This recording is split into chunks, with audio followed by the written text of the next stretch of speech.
کلام سنیں گے. Thank you. Yes, thank you. Hallelujah. خداوند کے بزرگ نام کی تعریف ہو جو سب ناموں میں اعلیٰ اور افضل ہے. بائبل مقدس فرماتی ہے کہ آسمان کے تلے اور زمین کے اوپر کوئی دوسرا نام نہیں بخشا گیا ہے جس کے آگے ہر ایک گھٹنا جھکے گا، خواہ آسمانیوں کا ہو خواہ زمینیوں کا، خواہ ان کا جو زمین کے نیچے ہیں. اور اسی نام کے سبب سے آج صبح مجھے اور آپ کو یہ دلیری حاصل ہے کہ ہم خداوند کے گھر میں موجود ہیں. خدا کے گھر کی بہت ساری خوبیاں ہیں، اور ان خوبیوں میں ایک خوبی یہ ہے کہ خدا کے گھر میں وہ شادمانی ہے، وہ اطمینان ہے، وہ تسلی ہے جو دنیا میں ہمیں کہیں حاصل نہیں ہو سکتا، کیونکہ لکھا ہے کہ خداوند کی حضوری میں کامل شادمانی ہے. اور خدا ہی کے گھر سے ہمیں وہ سکون ملتا ہے جو ہمیں کہیں اور سے حاصل نہیں ہو سکتا ہے. خدا کے گھر سے ہمیں ہمارے سوالوں کے جواب ملتے ہیں. مقدسوں کی رفاقت سے ہمارا دل تازہ ہوتا ہے. یہاں ہماری اصلاح ہوتی ہے، یہاں ہماری تربیت ہوتی ہے، یہاں پر ہم نشو و نما پاتے ہیں، یہاں ہمیں تقویت ملتی ہے، یہاں ہمارا ایمان افزوں ہوتا ہے، اور ہم خداوند کے گھر میں اس قادر مطلق خدا کا دیدار پاتے ہیں. یہ خدا کے گھر کی شان ہے، یہ خدا کے گھر کی عظمت ہے. مسیح نے کہا میرا گھر سب قوموں کے لیے دعا کا گھر ہوگا. ہمیں پہلے تو کوئی نہ جانتا تھا، لیکن اب ہم خدا کی خاص امت ہیں. پہلے ہم دور کے لوگ تھے، لیکن اب ہم خدا کے لوگ ہیں. ہم اس کی چراگاہ کی بھیڑیں ہیں جنہیں وہ نام و نام جانتا ہے، جنہیں باہر اور اندر آنے کا اختیار اور شرف حاصل ہے، جن کے لیے وہ چارے کا انتظام کرتا ہے، جنہیں وہ اپنے نام ہی کی خاطر صداقت کی راہوں پر لے چلتا ہے اور ہری ہری چراگاہوں میں چراتا ہے. تو آج صبح ہم خداوند کے گھر میں آ کر خداوند کی شکر گزاری کرتے ہیں. آمین. پریز دی لارڈ. آئیے خدا کے کلام کو ہم کھولیں گے. مقدس لوکا کی معرفت لکھی گئی انجیل اور اس کا 10واں باب. مقدس لوکا کی معرفت لکھی گئی انجیل اور اس کا 10واں باب 38ویں آیت سے میں آپ کے لیے تلاوت کر رہا ہوں.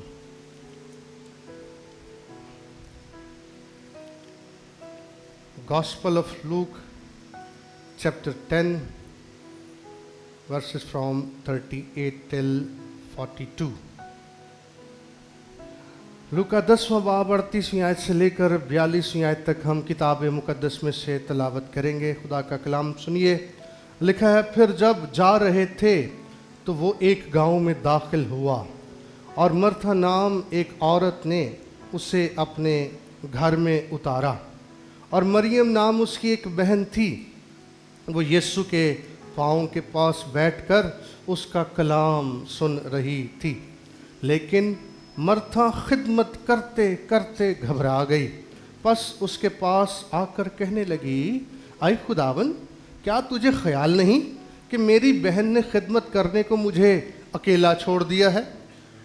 پس اسے فرما کہ میری مدد کرے. خداوند نے جواب میں اس سے کہا مرتھا مرتھا، تو بہت سی چیزوں کی فکر و تردد میں ہے، لیکن ایک چیز ضرور ہے، اور وہ مریم نے وہ اچھا حصہ چن لیا ہے جو اس سے چھینا نہ جائے گا.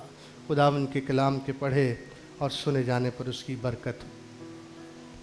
بنی نوع انسان کو خدا نے بہت ساری خوبیوں اور اوصاف سے نواز رکھا ہے، بہت ساری خوبیاں اسے بخش رکھی ہیں. اور یہ خوبیاں ایسی ہیں، بعض ان میں ایسی ہیں جو کسی اور مخلوق کو کائنات میں نہیں بخشی گئیں، کسی اور مخلوق کے پاس یہ اوصاف نہیں ہیں.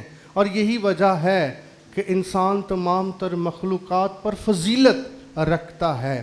ان خوبیوں میں ایک خوبی ہم انسانوں کو خدا نے جو بخش رکھی ہے، وہ خوبی ہے انتخاب کرنا، چناؤ کرنا.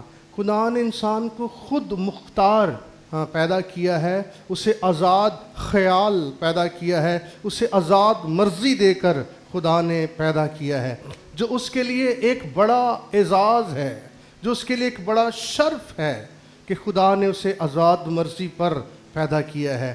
یہ اس کے لیے برکت بھی ہے، یہ اس کے لیے شرف بھی ہے، یہ اس کے لیے اعزاز بھی ہے۔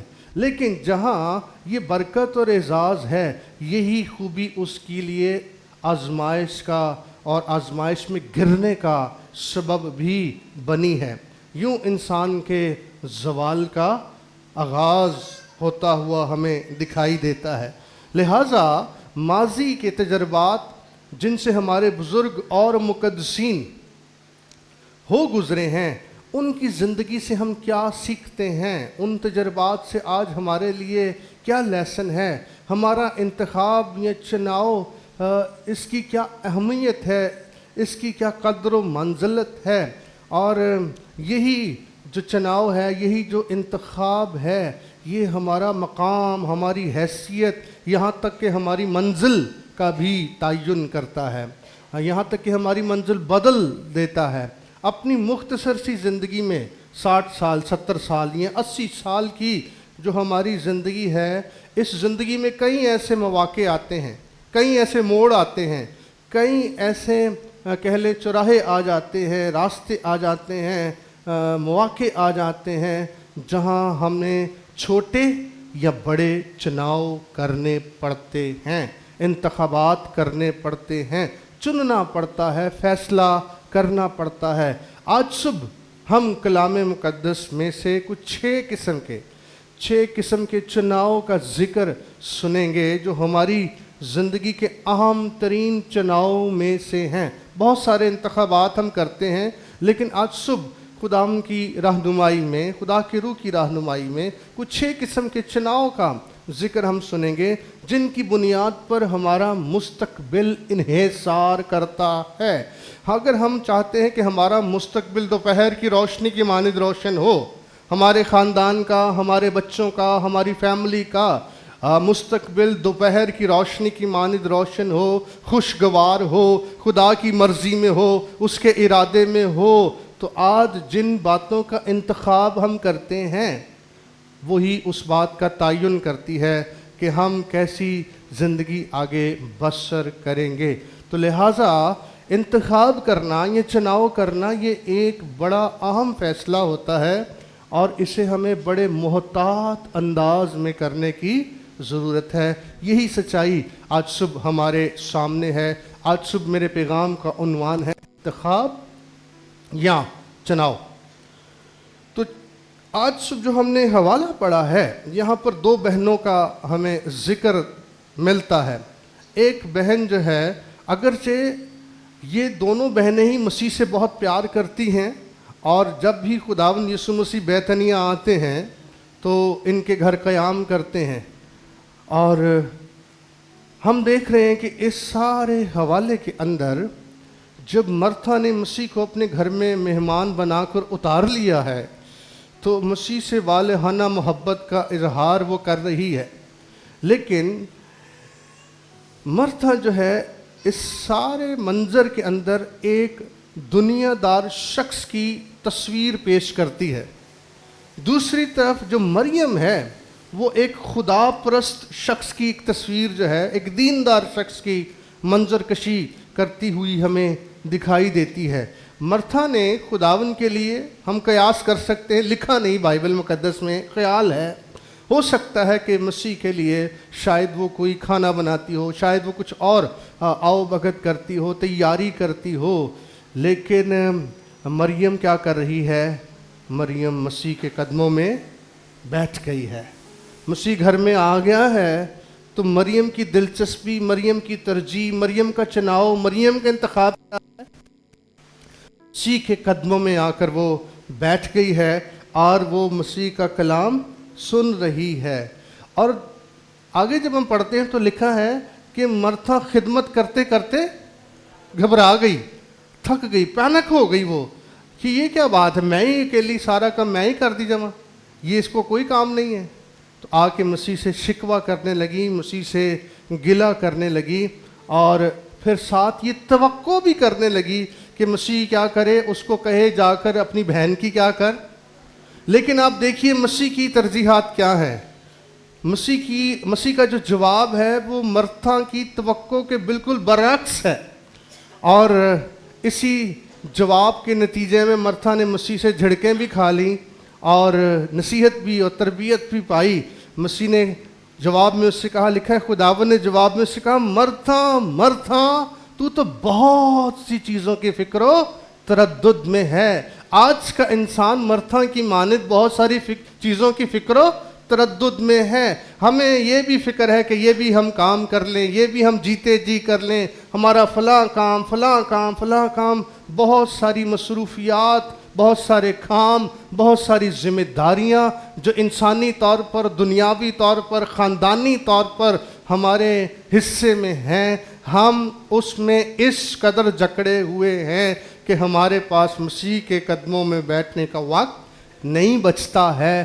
ہم اپنے ان کاموں کے اندر ایک طرح سے گرفتار ہیں، ہم جکڑے ہوئے ہیں. تو لہٰذا مسیح نے مرتھا کو جھڑکا اور کہا، مرتھا مرتھا تو بہت سی چیزوں کی فکر و تردد میں ہے، لیکن تجھ سے میں ایک بات کہنا چاہتا ہوں، اور وہ یہ ہے کہ مریم نے وہ اچھا حصہ چن لیا ہے جو اس سے چھینا نہیں جائے گا. آج صبح جو پہلا چناؤ ہمارا ہے وہ معبود کا چناؤ ہے. ہم عابد ہیں، ہم عبادت کرنے والے ہیں. پہلا چناؤ جو ہے وہ معبود کا چناؤ ہے، وہ زندگی کا چناؤ ہے، وہ نجات کا چناؤ ہے. ہم کس معبود کی پرستش کرنا چاہتے ہیں؟ ہم کسے اپنا خداوند بنانا چاہتے ہیں؟ ہم کس کے قدموں میں بیٹھ کر تو اپنا وقت بتانا چاہتے ہیں؟ ہم کسے سجدہ کرنا چاہتے ہیں؟ کس کے لیے ہم اپنا وقت جو ہے وہ پیش کرنا چاہتے ہیں؟ پہلا چناؤ ہے ہمارے معبود کا چناؤ. بعض اوقات ہماری زندگی کی مصروفیات، ہماری زندگی کی دوڑ دھوپ اور ہماری ذمہ داریاں اس قدر ہمیں آ گھیرتی ہیں کہ گویا وہ خدا کی جگہ لے لیتی ہیں اور ہم ان کے پیچھے ہی دوڑتے چلے جاتے ہیں اور اپنی زندگی کے اصل مقصد کو ہم کھو بیٹھتے ہیں.